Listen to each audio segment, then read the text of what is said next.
Shemot, Parashat Pekudei. Telle est la distribution du tabernacle, résidence du statut. Elle fut établie par l'ordre de Moïse, tâche confiée aux Lévites, sous la direction d'Itamar, fils d'Aaron le pontife. Tout l'or employé à cette œuvre, aux diverses parties de l'heure sainte, cet or produit de l'offrande se monta à 29 kikars. L'argent produit du dénombrement de la communauté fut de 100 kikars.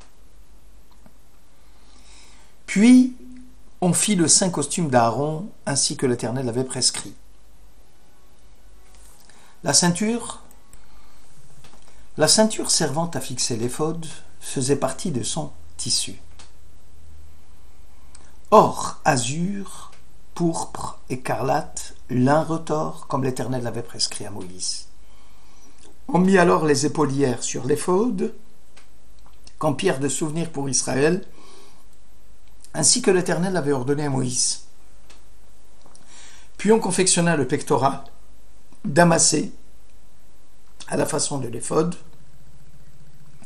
On assujettit le pectoral en joignant ses anneaux un à un à l'éphod par un cordon d'azur, afin que le pectoral fût maintenu sur la ceinture de l'éphod, ainsi que l'Éternel l'avait prescrit à Moïse. Exode 38 et 39.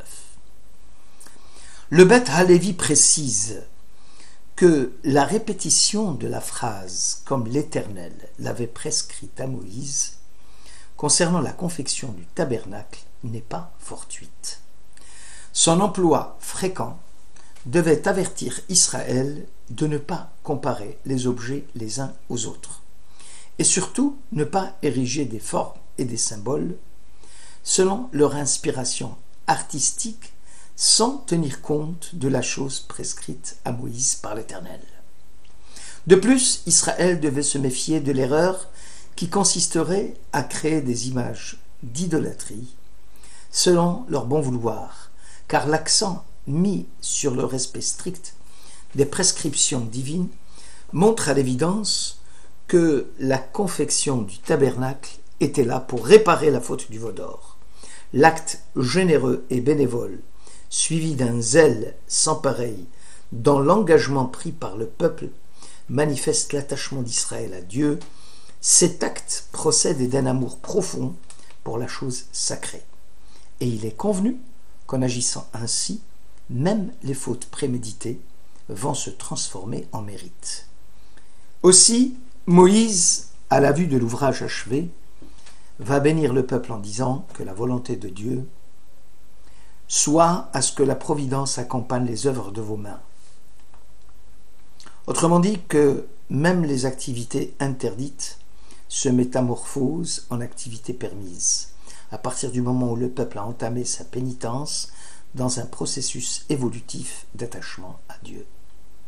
Moïse, en bénissant l'ouvrage terminé, va émettre le souhait que la providence accompagne à cette œuvre, érigée selon les prescriptions divines, excluant aussi des œuvres comparables à celle-là et qui viendraient à matérialiser Dieu. Le Gaon de Dvinsky fait remarquer que pour chaque détail, pour chaque objet, pour chaque élément du tabernacle, il est marqué « Vayaas », il confectionna. Il s'agit de Betsalel. Sauf pour la fabrication de l'Arche sainte, où la Torah précise le nom de l'artiste « Vayaas Betsalel », et Betsalel confectionna. Le danger, bien sûr, consistait à donner une forme concrète à la divinité abstraite. Toute idée de matérialisation constituerait une atteinte grave à Dieu et un péché d'idolâtrie. L'Arche sainte n'est en fait que l'habillage de la Torah. Or, cette œuvre ne peut être produite que par le petit-fils de Hiram, celui dont le grand-père avait payé le prix de sa vie en refusant l'idolâtrie du veau d'or. Il faut lire le petit-fils de Hur plutôt. La sagesse consistait donc à faire la distinction entre le sacré et le profane, entre la forme permise, car empreinte de pureté, et celle interdite, car empreinte d'impureté. Pour cela, il y avait nécessité de soumission totale à l'impératif divin. Toute déviation devenait péché grave, acte de rébellion et tentative de culte idolâtre. Sefer HaIkarim explique que les tables des statuts sont dénommées ainsi car de la même façon que les témoins, puisque statut se dit en hébreu edut, c'est la racine ed, les témoins, que les témoins doivent veiller à ce que leurs témoignages soient les plus authentiques possibles. Ne rien omettre, ne rien ajouter. Ainsi il en va pour les mitzvot de Dieu.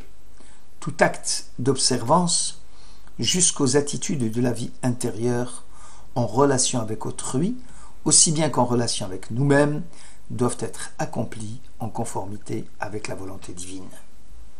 Les actes de la vie elle-même sont de l'ordre du divin, trait d'union entre Dieu et l'homme. Et cela est impliqué par l'idée d'imitation de Dieu. Les mitzvot, qui sont les voies où Dieu rencontre l'homme, doivent être appliquées dans le monde fini. Et ce ne sont pas des entités spirituelles suspendues dans l'éternité.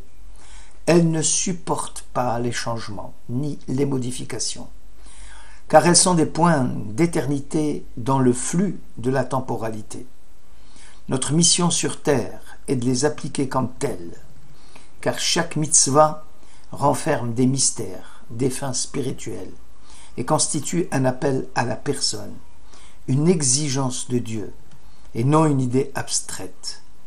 Ici, l'acte religieux est vécu en tant qu'objet d'engagement, en tant que réponse à la certitude que quelque chose est demandé et qu'on attend de nous. La différence entre un impératif divin et une obligation quelconque réside dans le fait que ceci a été prescrit par Dieu et ceci n'a pas été prescrit. Ze tziva Hashem, ze lo tziva Hashem.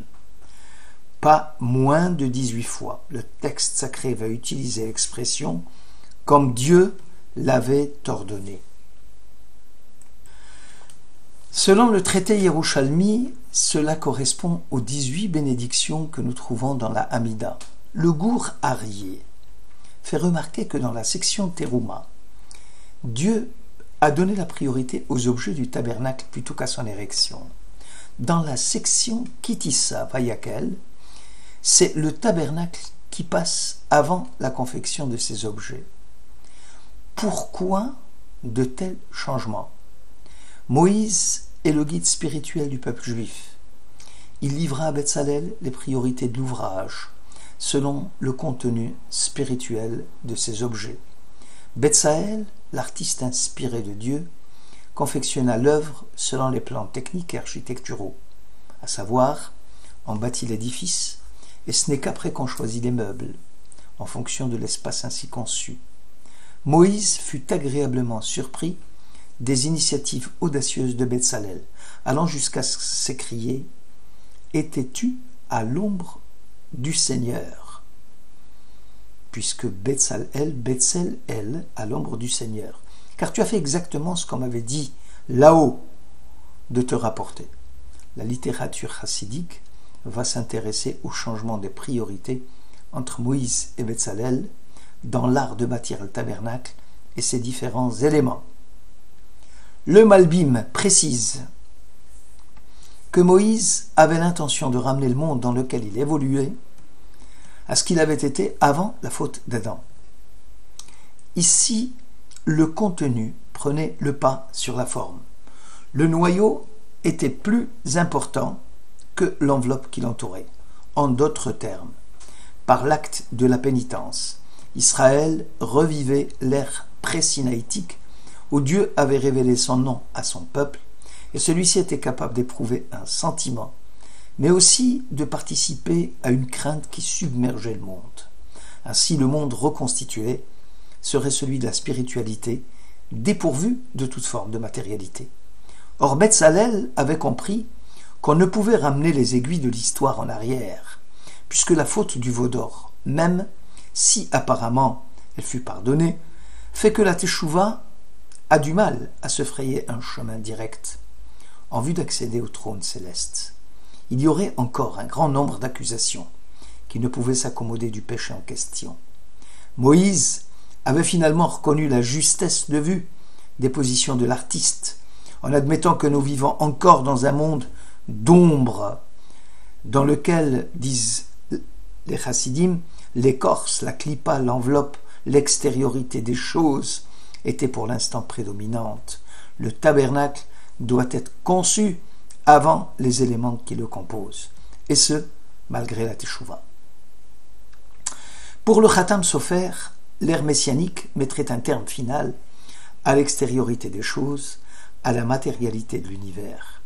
Et c'est finalement le triomphe de l'intériorité, de la spiritualité, qui sera alors proclamé selon la formule liturgique « Par ta volonté éternelle, consolide en bien Sion. Alors tu bâtiras les murailles de Jérusalem. » Dans un premier temps le contenu spirituel et ensuite le contenu matériel. Betzalel avait donc raison de commencer l'ouvrage du tabernacle avant celui de la confection de ses éléments. Sfat Emet précise que la foi d'Israël, est sensibilité, compréhension, engagement, lien. C'est un acte de la personne entière, de l'esprit, de la volonté, du cœur. La foi, Emouna, provient de Emonim, qui veut dire des exercices physiques, sportifs. Pour être digne de parvenir à la foi, il nous faut, tout au long de la vie, nous exercer à approfondir sans relâche notre sens du mystère. L'insensibilité au mystère est l'obstacle majeur que rencontre la foi. C'est seulement dans ta lumière que nous verrons la lumière. Ki be'orecha nir'e or. Ainsi, Betzalel, qui symbolise ici tout le peuple juif, peut parvenir par la sensibilité de sa foi à découvrir le mystère de Dieu, beaucoup plus que Moïse. Pourtant, Moïse, le père de tous les prophètes, spontanément et avec une naïveté de croyant, l'homme peut tendre vers le Dieu caché et tenter, avec l'aide de l'Esprit divin qui l'habite, de percer les ténèbres de son éloignement. Mais comment saura-t-il où et quand trouver Dieu? Job répond, le Tout-Puissant, nous ne pouvons le trouver, il est grand en force et en jugement.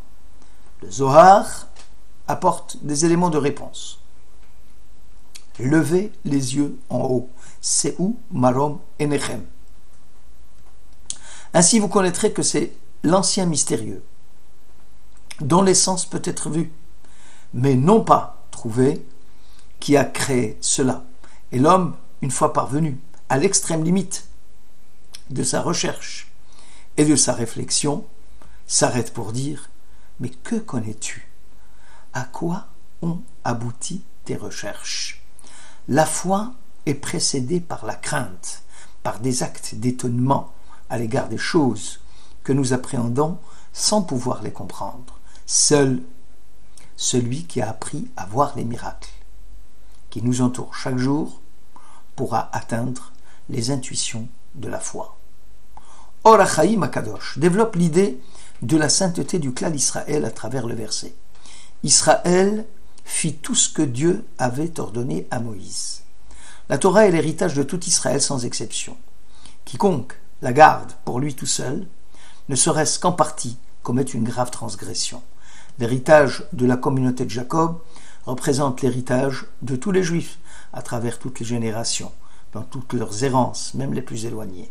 Chaque membre de la communauté, quel que soit son niveau et ses possibilités, doit fournir l'effort nécessaire pour permettre à son frère d'accéder à la perfection, car l'amélioration de l'un est la condition du perfectionnement de l'autre. Autrui n'étant pas moins qu'un autre moi, qui est différent de moi. Les 613 mitzvot ne pouvant être accomplis dans leur totalité que s'il y a des Cohen, des Lévi, des Israël et les femmes juives, car les mitzvot spécifiques à chaque groupe ne pouvant être accomplis que par ce groupe et lui seul. L'édification du tabernacle avait requis toutes les compétences, toutes les bonnes volontés pour être menés à bien. Les uns, généreusement, avaient apporté leur obol, les autres avaient fourni l'effort des heures de travail, et tous contribuaient ainsi à l'accomplissement de la volonté du Très-Haut, comme Dieu l'avait ordonné à Moïse. Shabbat Shalom.